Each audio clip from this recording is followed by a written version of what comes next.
I'm at work, so I thought we'd do some videos. Getting a lot of questions on water storage in my comments and my DMs. So let's discuss that. First alternative, we're storing water in cases of emergency. In this case, you need this. It's called a water bomb.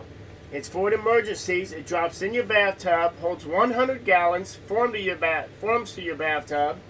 You stick it on the faucet, fill it up. Comes with its own pump.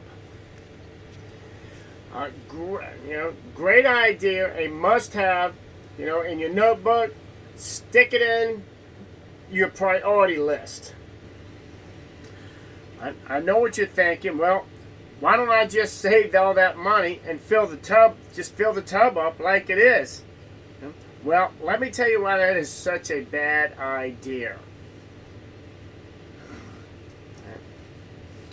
First of all, if there's an emergency, you need to fill the tub up right then and there. So, are you going to have time to clean it out?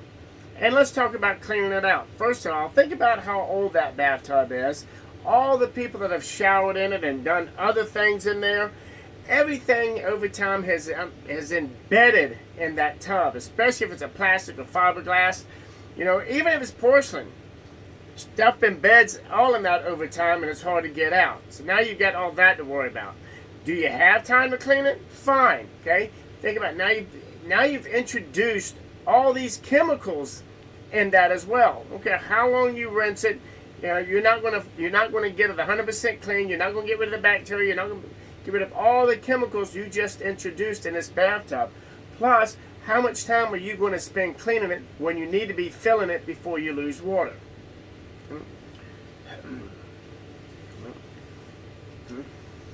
So now that we've gone over that, also when you fill that bathtub up, no matter how clean you've got it, how long is that water going to be in there? A week? 2 weeks? Think of everything that's going to start falling in there. Human hair, dust, dander. Do you have pets? Are they going to end up getting in there? The water is going to become contaminated within a couple days. Your best bet, you need to buy, splurge, spend that money and buy the water bomb here. That's going to be your best friend in an emergency. Now, with that with that done, let's discuss other sources of water storage, water hoarding, whatever you want to call it. They've got every type of plastic container on the market that you can think of to store water. Good idea versus bad idea. Good idea. The good idea is it gives you a place of. God damn it.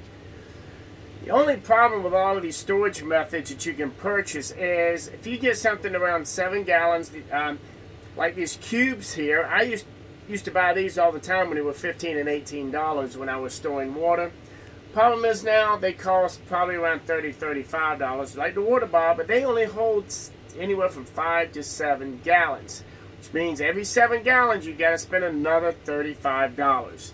And that's just too much good money going to waste. Now, I would highly recommend buying your water from the store in a couple different forms. Now, thinking about that, you're going to need 1 gallon of water per person per day. So, first thing I would think about is bottled water, because you can buy bottled water by the case for just a couple dollars. And I would start off buying as many as you felt comfortable with. 5 cases, 10 cases, whatever. Find a place, a closet, somewhere dark and cool to store it, and you can stack it in there, and use it when you need it. Don't let it sit there and just go to waste. Pull it out, rotate it. You use it, carry a bottle of water to work. Constantly rotate that stock there. Among buying water bottles by the case, I would buy it by the gallon or 2 gallons. They have the clear gallon jugs that you can buy distilled water at the store. I would start buying those as well and finding a nice, dry, cool place to keep those as well and put away. Now, if you determine to save water yourself and fill it in the containers, you've got to think about several things. Right? One is you've got to make sure the container is clean. If it's glass, clean it as it get, wash it real good with dish soap, rinse it out good, and then I would get a small solution of water and Clorox to rinse around there as well to get it nice and clean, make sure all the bacteria is out, and then you can start filling that up. You can start filling those up as well. Now, plastic jugs that you're going to start filling up, you've got to make sure they're BPA free. Just don't start grabbing plastic, filling plastic up here and there, because a lot of the BPA has the petroleum chemicals in there that are going to leach into that water and aren't good for you. That's why you see expiration dates on water bottles and water jugs and these gallon jugs, because it's not the water that's expiring. It's the plastic container that is expiring.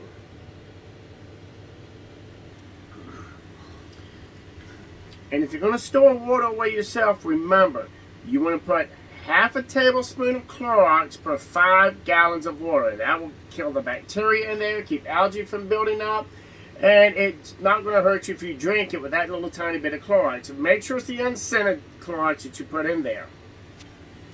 Now, there's a couple other options that you can do to save water outside as well. And that's a simple rain barrel on your downspout around your house. They cost around $80, $90, but every time it rains, you're going to get free water buildup.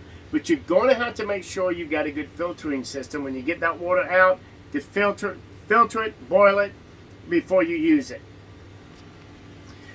And then you can turn around and store it in containers. You have plastic containers that are BPA free and glass as well. And there's another one I really like also that you can think about collecting water outside. Get these $4 or $5 kiddie pools, little bitty pools. I forgot how many gallons they hold, but they're like 4 foot across and probably 12 inches, 16 inches deep. And set it somewhere outside where you can catch plenty of rain, and drape a sheet over top of it. What this does when it rains, that sheet will bend down a little bit, catch the water. It'll go into the little pool, and plus that sheet will keep all the debris, sticks, leaves, dirt, and stuff like that out of there. And you can just dip the water out of there as you need it. But that also, don't forget, figure out how many gallons that pool holds, and put a half a tablespoon of Clorox in there as well. Keep all the allergy, bacteria, and bugs out of it. So, hope that helps. See what else we can talk about. Have a great day.